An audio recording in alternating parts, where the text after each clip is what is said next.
আওয়ামী লীগ আমলে বড় বড় ইনসিডেন্ট গুলো যদি হিসাব করেন, ছোট বাদই দিলাম, বড় বড় ইনসিডেন্টের মধ্যে একটা যদি অর্থ পাচারের সবচেয়ে বড় ইনসিডেন্ট আছে, বাংলাদেশ ব্যাংকে রিজার্ভ চুরি হয়েছিল।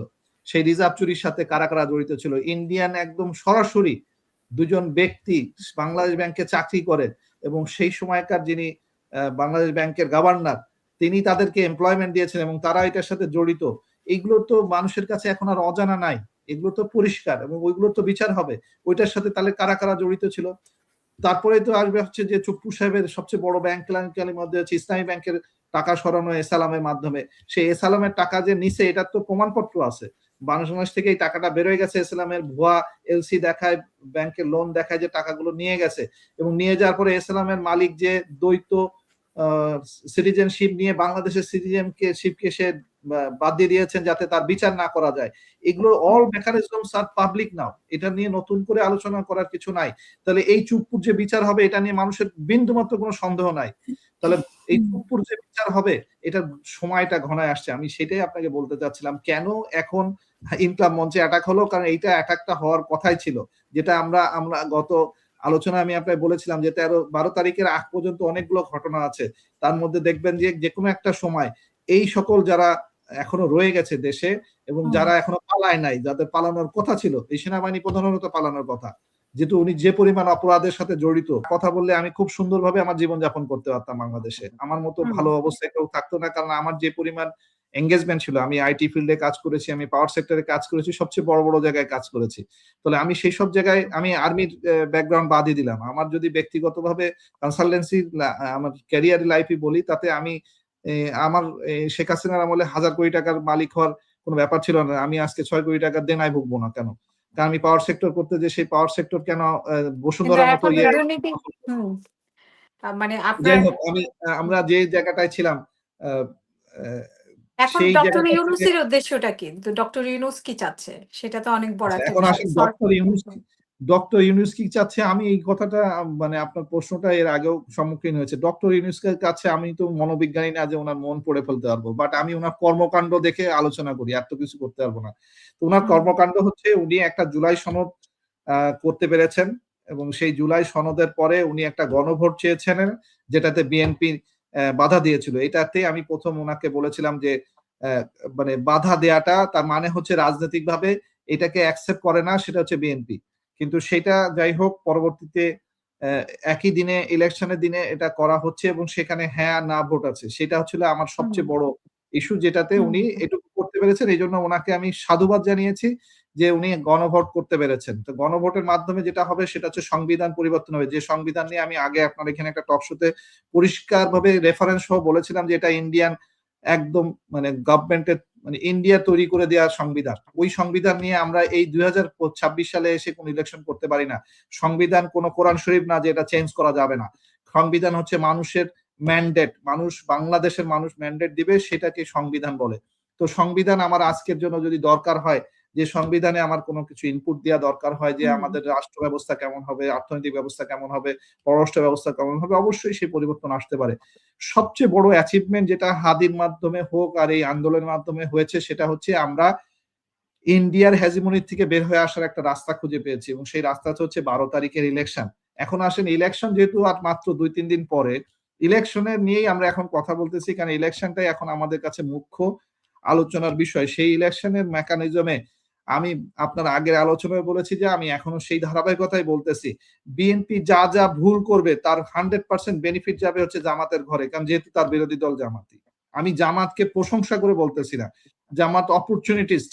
কারণ বিএনপি সবচেয়ে বড় দল হওয়া সত্ত্বেও, বিএনপি সবচেয়ে গ্রহণযোগ্য মানুষের কাছে দল থাকা সত্ত্বেও, এদের নেতার নৈতিক ভুল, এবং সেই নৈতিক ভুলের কারণে বেনিফিট পাবে হচ্ছে জামাত। সেই নৈতিক ভুলের সবচেয়ে বড় নৈতিক ভুল হচ্ছে উনি দুর্নীতিকে না না বলে উনি হ্যাঁ বলে ফেলেছেন। কারণ দুর্নীতিগ্রস্ত যে সকল লোকগুলো আছে, যে সংস্থাগুলো আছে, যে সংস্থা প্রধানগুলো আছে, তাদের মেকানিজমে, কারণ ওনার ইলেকশন মেকানিজমে আমরা যা দেখি চোখের সামনে, সেটাকেই যদি উদাহরণ ধরি, কারণ উনি যখন বক্তব্য দিতে যান তখন আর্মি একদম 6 লাভ হয়ে, বিডিআর 6 লাভ হয়ে ওনাকে গার্ড দেয়।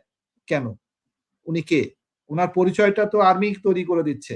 এটা তো পাবলিক নিচ্ছে না, এটা ওনাকে বুঝতে হবে, উনি তো দলীয় নেতা, ওনার বোঝা আসতে হবে যে আমি পাবলিকের সামনে যদি যে আর্মি গুলি চালাইছিল, যে পুলিশ গুলি চালাইছিল, তাদেরকে সাথে নিয়ে যদি আমি কোনো ইলেকশন মেকানিজমে দাঁড়াই, তাহলে মানুষ গ্রহণ করবে না, নাম্বার 1। নাম্বার 2 হচ্ছে দুর্নীতিগ্রস্ত লোকগুলোকে মানুষ চেনে এখন, কারণ মানুষের ইনফরমেশন চ্যানেল এখন অনেক ওপেন হয়ে গেছে। মানুষ এই যে আমার সাথে ধরেন বিতর্ক করবে, অনেকে গালিগালাজ করে, অনেকে কমেন্টস করে, কিন্তু কোনো মানুষ স্পেসিফিক উদাহরণ দিতে পারে না যে আমি কি দুর্নীতি করেছি, না। আমাকে কোনো উদাহরণ দেখাতে পারবেন না। আমার ক্যারেক্টারিস্টিক্স নিয়ে টানাটানি করে তো লাভ নেই, কারণ আমার ব্যাংকে লোন আছে, আমি তো একটা টাকাও কোনো দেশ থেকে সরাইনি, আমি বরঞ্চ দেশ থেকে বাধ্য হয়েছি দেশ ছেড়ে আসতে।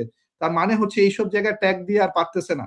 এই যে আগে যে একটা ট্যাগ দিয়ে মানুষকে জামাত ইসলামী মানাই হচ্ছে সন্ত্রাসী বানাই দিয়া, জামাত করা মানে হচ্ছে সে মানে তো মহিলাদেরকে এখনো তো আপনি মানে জামাতের কথা বলছেন, কিন্তু বিএনপির ক্ষেত্রেও তো মানে যেই যেখানেই চাঁদাবাজি করুক, সেটা তো বিএনপির উপরে তকমা দিয়ে সবার চাঁদাবাজিটা হালাল হয়ে যাচ্ছে। তো চাঁদাবাজি কি আপনি দেশে শুধু আমি বিএনপি করছে? আর বিএনপি যদি চাঁদাবাজি করে থাকে, তাহলে সরকার কেন অ্যারেস্ট করছে না? আচ্ছা, আমি তাহলে আপনাকে আবার একদম স্পেসিফিক আপনাকে কোশ্চেন করি, চাঁদাবাজি করতে গেলে আপনার কি কি লাগে? চাঁদাবাজি করতে গেলে আপনার লাগে হচ্ছে পাওয়ার। এই পাওয়ারটা আসে কোত্থেকে? পাওয়ারটা আসে হচ্ছে সর্বপ্রথম পুলিশের কাছ থেকে। বাংলাদেশে সবচেয়ে বড় আর্মস ক্যাডার যদি থাকে, সেটা এখন পুলিশ। পুলিশকে দিয়ে আর্মস ক্যাডার যে পুলিশ, এটার প্রমাণ আমাকে আবার নতুন করে দিতে হবে না। জুলাইতে যে পরিমাণ গুলি খরচ হয়েছে, সেটার সংখ্যা যদি যোগ করেন, তাহলেই পাওয়া যাবে যে বাংলাদেশের পুলিশ তার জনগণের উপরে কত পরিমাণ গুলি ছুড়েছে। তার মানে হচ্ছে পুলিশ হচ্ছে সবচেয়ে বড় রাজনৈতিক ক্যাডার। এটা নিয়ে কোনো সন্দেহতীত ভাবে আমি একদম পরিষ্কার ভাষায় বলে দিচ্ছি মানুষের জন্য। তাহলে সেই পুলিশকে যদি আপনি ব্যবহার না করেন, তাহলে চাঁদাবাজি করতে পারবেন না। তাহলে পুলিশকে কে ব্যবহার করতে পারবে? যে পুলিশকে বেনিফিট দিতে পারবে। তাহলে পুলিশকে যদি বেনিফিট দেয়, তাহলে সে পুলিশের সংস্কার চাইবে না। জামাত তো পুলিশের সংস্কার চাচ্ছে, পাবলিকলি বলতেছে যে আমরা গেলে, ক্ষমতায় গেলে আমরা এই সংস্কারগুলো করব। বিএনপি তো এটা পরিষ্কার করতেছে না। বিএনপিকে তো পরিষ্কার করতে হবে যে হ্যাঁ, আমি সেনা প্রধানের এই মানে সবচেয়ে বড় যে জায়গায় কনসার্ন, সেটা হচ্ছে বিডিআর এর কমিশনের রিপোর্ট প্রকাশ করার জন্য আমি ব্যবস্থা নিব, এবং এই রিপোর্টের উপরে আমি এই ব্যবস্থা নিব। বিএনপি এরকম কোনো পরিষ্কার করে কোনো কিছু বলেছে? বিএনপি কি পরিষ্কার করে বলেছে যে আমি এই যে বিএনপিতে আপনি যে প্রশ্নটা করেছিলেন, সেটা হচ্ছে যে যেদিনকে বিএনপি ইশতেহার দিল, ওই দিনকেই মারামারিটা হলো কেন? আমি বলবো এই ইশতেহারের সাথে এটার কোনো সম্পর্ক নাই।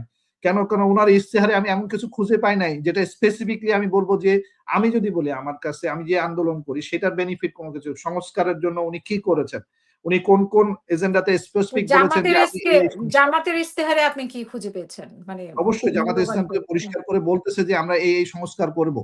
তারা যেটা বলেছে, পরিষ্কারভাবে বলেছে যে আমরা সংবিধান পরিবর্তন করব।